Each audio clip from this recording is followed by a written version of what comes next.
Hello সবাইকে, আবারও চলে এসেছি একটা নিউ শর্টস ভিডিও নিয়ে। তো আজ চলে গেছিলাম মেলায়, আর ওখানে গিয়ে আমার বন্ধু চ্যালেঞ্জ করে আমায় বসলো যে দেখি তুই আজকে 100 টাকার মধ্যে কী কী খাবার খেতে পারিস। তো আমি তো প্রথমে একটু ভেবে চিন্তে বললাম যে ঠিক আছে, আর 50 টাকা তাহলে একটু বাড়া, 150 টাকার মধ্যে দেখি চল আজকে কী কী খাবার খেতে পারি। তো আমি এখানে প্রথমেই নিয়ে নিয়েছিলাম ঘুগনি, যেটা প্লেট নিয়েছিল, এক প্লেট নিয়েছিল 20 টাকা। তো এটা খেতে মোটামুটি ছিল, মানে ভালোই ছিল। তারপর আমি এখানে খেতে চলে এলাম পাপড়ি চাট। পাপড়ি চাট তো আমার দারুণ লাগে, আর যেটা এক প্লেট নিয়েছিল 50 টাকা।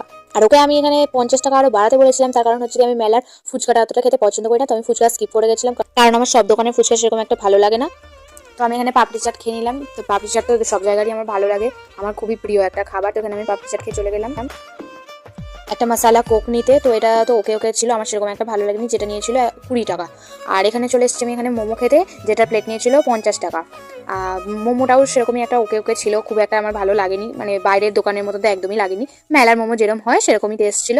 আর লাস্ট খেয়ে নিয়েছিলাম একটা অরুণ আইসক্রিম। তো চলো, আমার 150 টাকা এখানে কমপ্লিট হলো, আর আমি এখানে চ্যালেঞ্জও জিতে গেলাম আজকের মতন। বাই।